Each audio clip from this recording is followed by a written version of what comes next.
Ada berdoa sudah kita lakukan, kemudian waktu-waktu mustajab sudah kita perhatikan, doanya redaksinya sudah dari Nabi ataupun dari Al-Quran. Setelah itu kemudian kok doa kita belum juga dikabulkan oleh Allah Subhanahu wa Ta'ala. Lalu bagaimana? Ini ada contoh. Umar ibn Khattab radhiyallahu anhu waktu beliau menjadi khalifah terjadi pagebluk kemarau panjang. Maka beliau melakukan yang namanya sholat istisqa, sholat minta hujan. Sudah dilakukan nggak cuma sekali, berkali-kali, tetapi belum juga diberi hujan. Maka ada seorang sahabat yang memberitahukan, maka mintalah agar paman Nabi Abdullah bin Abbas mendoakan kita agar kita doanya dikabulkan. Nah, ini istilahnya ada istilah wasilah, perantaraan. Wasilah minta doa kepada orang yang masih hidup, pada orang soleh yang masih hidup itu dibolehkan. Ini salah satu contoh.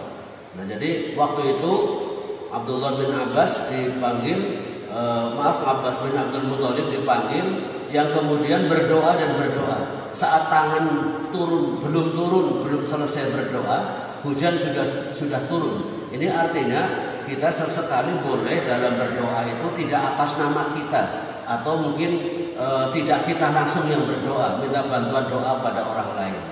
Mungkin kalau kita banyak dosa, banyak kesalahan, banyak kejelekan, sering melakukan hal-hal yang tidak benar, kalau kita berdoa atas nama kita, mungkin kita tidak dikabulkan. Tapi coba berdoalah pakai atas nama yang lain.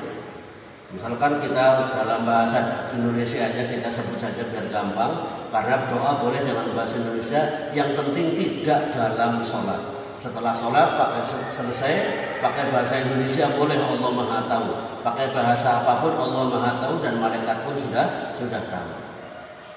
Misalkan kita berdoa berhari-hari, mungkin berminggu-minggu, berbulan-bulan belum dikabulkan, fokus pada doa itu, maka cobalah berdoanya jangan atas nama kita.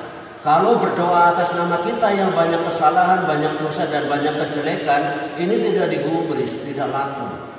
Seperti hanya waktu itu belum dikabulkannya doa, mungkin ada hal-hal yang belum selesai urusannya antara Umar bin Khattab dengan Allah, sehingga saat tawassul dengan Abbas bin Abdul Muthalib paman Nabi langsung dikabulkan. Maka bisa kita minta kepada Allah atas nama, misalkan, ya Allah, kabulkanlah permohonan saya ini, karena di rumah ada istri saya yang salihah, di rumah ada anak-anak saya yang taat, anak saya yang berbakti. Nah, mereka bisa kita jadikan sebagai alat untuk diturunkannya doa oleh Allah Subhanahu wa Ta'ala. Maka kalau Anda banyak dosa, sering tidak benar, sering melakukan hal-hal yang salah, berdoa tidak dikabulkan, inilah caranya agar Anda cepat dikabulkan.